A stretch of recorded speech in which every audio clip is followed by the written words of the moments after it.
And we're also initiating several Section 301 and other investigations to protect our country. The timing of all of this, welcome back to Moose and Loose. My name's David. Today we have just hours after my previous video where I was talking about those street fentanyl tariffs that Donald Trump has put on America, those being susceptible to being repealed by the Supreme Court. Well, the ruling has come down. Let's jump into this. Starting this one off, we've got the Globe and Mail posting this. Out of nowhere, Canada has become poorer than Alabama. How is that possible? If you're not aware, Alabama is one of the poorest states in America. I have no idea how this could happen. Yeah, I wonder why. On the flip side, we have the Woke City News Toronto posting this. New study finds Prime Minister Mark Carney has broad coalition of support among Canadians for his economic plan. No, he doesn't. We don't want his net zero agenda that will destroy Canada. It's funny, Tokyo posting the article I just showed you here. We also have Mark Wiseman posting this. He has began his role as ambassador of Canada to the US, posting a photo here with Donald Trump. So what will come from this, we don't know. Now, moving into the breaking news here, Donald Trump announcing that the Supreme Court has struck down his tariffs. And what's going to happen here is this going to create a flurry of confusion across Canadians, especially just average Canadians who don't really pay attention to the news. Well, we have some breaking news for you surrounding Donald Trump's tariffs. CTV's Jeremy Sharon joins us now with the details. Jeremy, what can you tell us? Yeah, Renee, look, a long-awaited result from the U.S. Supreme Court on the use of IEEPA tariffs by U.S. President Donald Trump. The court has ruled 6-3 in favor of the fact that the use of Donald Trump's tariffs and the imposition of those tariffs was unlawful. And so that means 6 of the judges ruling with the court's ruling to deem the imposition of these tariffs unlawful. 3 of them providing dissenting opinions, saying that they do believe that they were lawful. But ultimately, this means the Supreme Court is ruling against the use of U.S. President Donald Trump's IEEPA tariffs.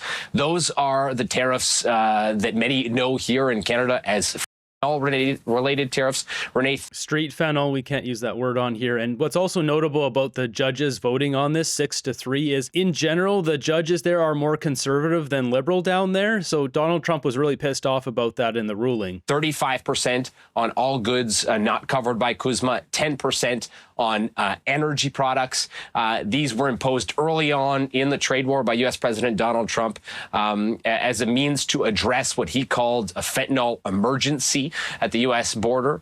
Canada implemented a bunch of measures at the border to address some of U.S. President Donald Trump's concerns, but he has insisted that the fentanyl crisis is still a national emergency, and that has been the crux, the justification for these IEEPA tariffs that have been imposed on Canada as well as other countries. So the Supreme Court now ruling against U.S. President Donald Trump and his implementation of these tariffs while using that emergency to underpin these tariffs. So he can no longer use that, but he has other metrics here. But first, we're just going to get into a little bit about the judges. An interesting array of justices here. In the majority, ruling that the tariffs are illegal is Chief Justice Roberts, Justice Gorsuch, and Justice Amy Coney Barrett, 3 conservatives who teamed up with the 3 liberal justices, Sotomayor, Kagan, and Jackson, to rule these tariffs unconstitutional. The dissenters are Justices Thomas, Alito, and Kavanaugh. And the base. So 3 conservative judges voted with Donald Trump and 3 conservative judges voted with the liberals. So Trump's pissed off at 3 of them, essentially. The basis for the ruling is this. Congress, not the president, Congress typically holds the tariff power. Now, Congress passed this law back in 1977 called the International Economic Emergencies Act. And Donald Trump tried to use that law to say, well, I'm declaring an international economic emergency, therefore I'm imposing tariffs. But the majority here said, no, that law does not authorize you to impose tariffs. And no, there is not a valid international economic emergency here. So the end result, and we are still going through this, but the end result is that Donald Trump's tariffs have been struck down by the U.S. Supreme Court. But really important point I want to make, Donald Trump has said, various White House officials have said, if he loses on this basis, he will try to re-implement other tariffs through other. So we'll stop it right there because Donald Trump has already done this. So he has already put on new tariffs, and that's why this is going to get so messy with liberal voters in Canada, because they're going to think at first, oh, Trump removed the tariffs. So is this going to create confusion now, thinking, oh, okay, then that means Mark Carney can go down there and negotiate easier because those tariffs are gone. It's removed some of Donald Trump's power. But really, in reality, he's just not using the IEEPA tariffs, the ones he's put on 35% on all goods that are not protected under CUSMA, which is 85% of the products that are wrapped under CUSMA. And then there's 10% of the street fentanyl tariffs. He can't apply those anymore because of the court ruling, but he can use other tariffs that have timelines to them. So we got Kirk posting this, as he mentioned, it's section 122, section 232, and 301, him posting Trump's tweet here. And without going through all of this stuff here, he mentions, so some of them here, federal statutes authorize the president to impose tariffs that might justify most, if not all, of the tariffs issued in this case. Those statutes are, and then it goes through section 232, 121, 201, 301, etc. And then he says here 10% global tariff. So that is what he has done here. He has applied a new 10% global tariff to every country in the world. So this just muddies up the negotiations once again. Mark Carney had his opportunity. He should have came out right out of the gate, made a deal with Donald Trump. There was a couple periods in there where there was some kerfuffle with the UK. Carney could have swept in. There was a great opportunity to get a deal. Obviously, we know that's not going to happen now because Carney's a greedy man who wants a majority government. Him stepping up to lead the Liberal Party was never about serving his country. It even seems weird to say that, his country. How much time has he really spent in Canada in the last 10 years? Today, I will sign an order to impose a 10% global tariff under Section 122 over and above our normal tariffs already being charged. And we're also initiating several Section 301 and other investigations to protect our country from unfair trading practices of other countries and companies. A new record. We set a record every time. So essentially, he's using this new method of putting in tariffs. They only can go for 150 days or 5 months. That'll bridge him out to the midterm votes. They have midterm votes halfway through a president's 4-year term in America. The different system down there, they have the House, they have Congress. Essentially, he'll probably lose some of his power in the midterms. We're going to jump back to CTV here, talking about the 10% tariffs. The Supreme Court has ruled against, but it's very harsh words for those justices. You know, one line in particular that sticks out, that he couldn't care less if the justices who ruled against him showed up to his State of the Union address next week. Now, there's a lot to unpack. In particular, and as expected, we heard that Donald Trump is going to use a number of different avenues, and one of them right away said that he is going to sign an executive order later today to institute a 10% global tariff across the board. That's under Section 122. That's under the U.S. Trade Act of 1974. Those tariffs, at least under that act, can be instituted for 150 days for now, until an extension, if they wanted one, the U.S. administration, that would take congressional approval. So I think that's what. Yeah, so that extension would have to go through Congress. You'd have to get the votes on that. This is going to muddy things up because Canadians are going to hear, oh, the tariffs were removed. But then they're also going to hear, oh, there's new 10% tariffs. In reality, there's 35% tariff getting removed, as well as the 10%, but then a new 10%. So essentially, it's a negative of the 35%. But Trump could come out with another one of these more temporary tariffs. I think this is just going to stir up the elbows up movement once again, because the media is not going to portray this correctly. They're going to spin this to make it more scary so they can help Mark Carney get a majority government. Lots to break down. Let's bring in CTV News U.S. political analyst Eric Hem and Sharon Carr, CTV News political analyst as well. Eric, I want to start with you. Political analyst Sharon Carr. Yeah, okay. She's just there to push Mark Carney's talking points. She's not a political analyst. You know, your takeaways from that, I think, you know, not unexpected for Donald Trump and some of the rhetoric that he was using, but take me through your thoughts. Well, we knew that the president had other contingencies, and we knew that he would use them. I didn't expect that he would actually announce it today. But yes, the Section 122, that will now go into effect. That's an across-the-board 10% tariff. But again, it's only for 150 days, and he will. I'm kind of surprised Eric Ham said that. I was expecting Trump to come back with more tariffs in another way if those tariffs got struck down, because it makes Trump look weak that his tariffs were struck down. So obviously he's just going to strike out right again and show he has strength and power in his position. I think this was very predictable. Need congressional approval to go beyond that. Now, this is an election year, so it is highly unlikely that lawmakers are going to actually approve a tariff, which is essentially a tax on Americans. And so that's something that's not going to happen. this year by lawmakers. Of course, we know that House Joint Resolution 72 is already in the Senate.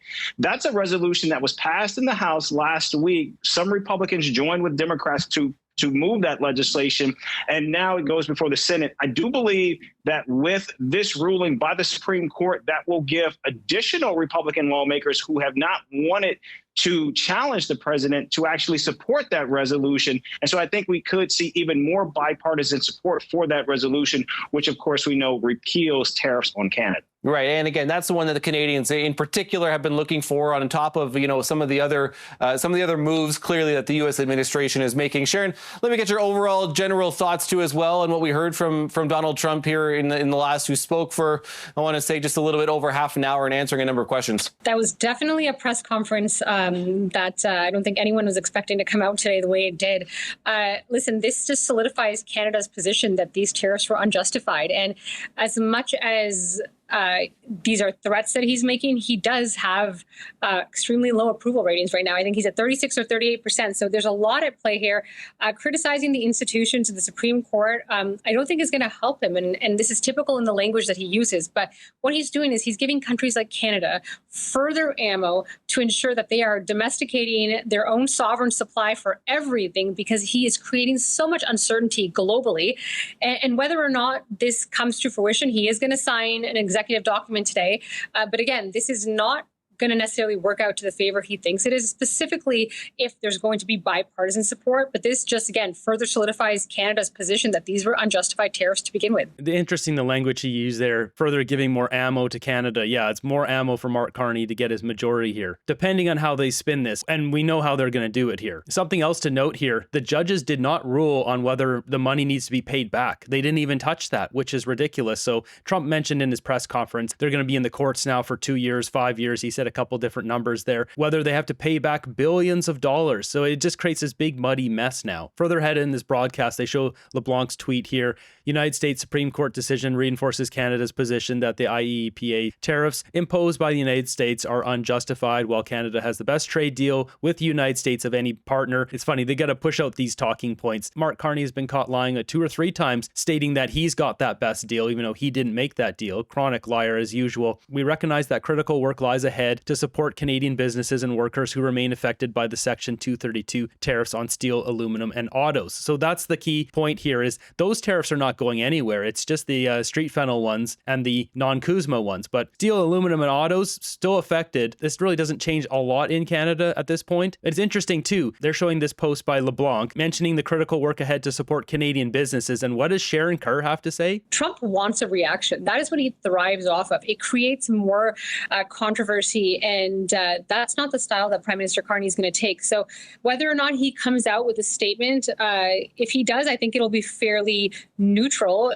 We do have these CUSMA negotiations that are upcoming. And again, time is on our side. I'm sorry, what? Time is on our side? This is spoken by someone who was, maybe still is, well paid by the Liberal Party. Time is not on the side of workers who have lost their jobs 6 or 8 months ago. Time is not on our side of people who had to shut down their businesses during the world event, people who lost their businesses this year, mortgage delinquencies, bankruptcies, people can't afford food, people are living in tents. Time is not on our side. This is such a ridiculous statement for her to make. Sharon Kerr does not speak for the people of Canada, period. Moving ahead, we've got employment insurance benefits nearing peak pandemic levels. That's right. People have lost their jobs. People can't find jobs. People are giving up looking for jobs. And we've got here 569,000 Canadians receiving regular employment insurance benefits in December 2025. This won't last forever. I went on this once. I got about 8 months and then that was it. It says year over year basis, the number of Canadians receiving regular EI benefits was up by 81,000 or 16.7%. I'm not surprised. The economy is absolutely terrible under the Liberals. This madness must end. These people have to wake up and vote Conservative if they ever want to have a better life. With that said, we've got Melanie Joly misconstruing the data here, fudging the numbers to make it look better for the Liberals. As Mr. Bench pointing out here, Canada added 84,000 government jobs. You're going to see her brag about our jobs versus American jobs. And as Mr. Bench pointing out here, Canada added 84,000 government jobs, while the Trump administration cut 237,000 government jobs. That's where the delta is here. The Trump administration is cutting government spending, which is a good thing. Of course, the Liberals trying to take advantage. If you think about it, last year, we created more jobs than in the United States. Indeed. We created 189,000 jobs, while the US, 10 times our economy, created 181,000 jobs. So our plan is working, and our goal is to be in control, because there are lots of things we cannot control, but there are lots of things we can control. And so our plan is to protect jobs, to create jobs, and to attract talent and investment. These people are just a bunch of liars. Like, it just fudge the data, trick Canadians. Like, it's just all very disingenuous. And someone posting the manufacturing as a share of GDP in Canada here. And yeah, this is just falling off a cliff. Of course it is. And here we have real GDP per capita in the OECD. And where's Canada? It's this red one at the very bottom. Sorry, not the very bottom. Luxembourg is below us. And where's America? The green line way up here. Of course it is. Only an idiot would equate adding bureaucratic drones to an already bloated government is a good thing. Yeah, all those government jobs does not help our economy. It does not create extra value in our society.